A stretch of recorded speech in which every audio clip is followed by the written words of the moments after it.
आता बघूया टॉप 9 मोठ्या राजकीय बातम्या। कबूतरखान्यासाठी जैन समाजाच्या आंदोलनानंतर सुद्धा मुंबई पालिका निर्णयावर ठाम। कोर्टाचा पुढचा निर्णय येईपर्यंत कबूतरखाने बंदच। कोर्टासमोर बीएमसी नियुक्त समिती मांडणार कबूतरखान्यांविषयीचं निरीक्षण।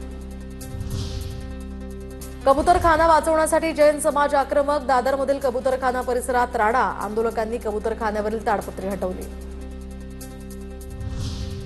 दादर कबूतरखान्याजवळ आंदोलन करणारे बाहेरचे लोक। जैन ट्रस्टची लोक आंदोलनामध्ये नव्हती।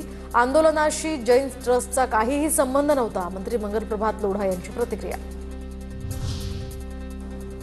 दादरमधील आंदोलन चुकीचं, गुन्हा दाखल व्हायला हवा। मंगलप्रभात लोढा म्हणाले, आंदोलनामध्ये ट्रस्टची लोक नव्हती, मग कोण होतं? मनीषा कायंदेंचा सवाल, तर मंगलप्रभात लोढा यांनी न्यायालयाचा अपमान केल्याची कायंदेंची टीका। वनतारा व्यवस्थापनाच्या वरिष्ठ अधिकाऱ्यांसोबत फडणवीसांची चर्चा, तर माधुरी हत्तीणीला लवकरात लवकर कोल्हापुरात आणणार। माधुरीसाठी नांदणी परिसरामध्ये पुनर्वसन केंद्र सुरू करू, अंबानींच्या वनतारा प्रशासनाचं आश्वासन। वनतारा प्रशासनानं मागितली कोल्हापूरकरांची माफी। कोल्हापूरकर आणि जैन धर्मीयांच्या भावना दुखवण्याचा आमचा कोणताही हेतू नव्हता।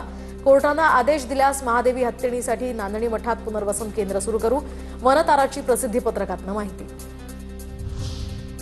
कोल्हापुरात यंदाच्या गणेशोत्सवात महादेवी हत्तीणीची झलक पाहायला मिळणार। गणपती बाप्पासोबत डोळ्यात अश्रू असलेली महादेवी हत्तीणीची प्रतिकृती मूर्तिकार तुषार घाटगेंनी तयार केलेल्या गणेश मूर्तीला गणेश भक्तांचाही उत्तम प्रतिसाद। आधी भाजप प्रवक्त्या आणि आता मुंबई उच्च न्यायालयाच्या न्यायाधीश आरती साठे यांच्या नेमणुकीनंतर वाद। जनतेला न्याय कसा मिळणार? आमदार रोहित पवारांचा सवाल। आरती साठेंच्या नियुक्तीशी भाजपचा संबंध नाही। भाजप प्रवक्ते केशव उपाध्यायांची प्रतिक्रिया, तर केशव उपाध्याय यांच्याकडून न्यायमूर्ती बहरुल इस्लाम यांच्या नियुक्तीचं उदाहरण।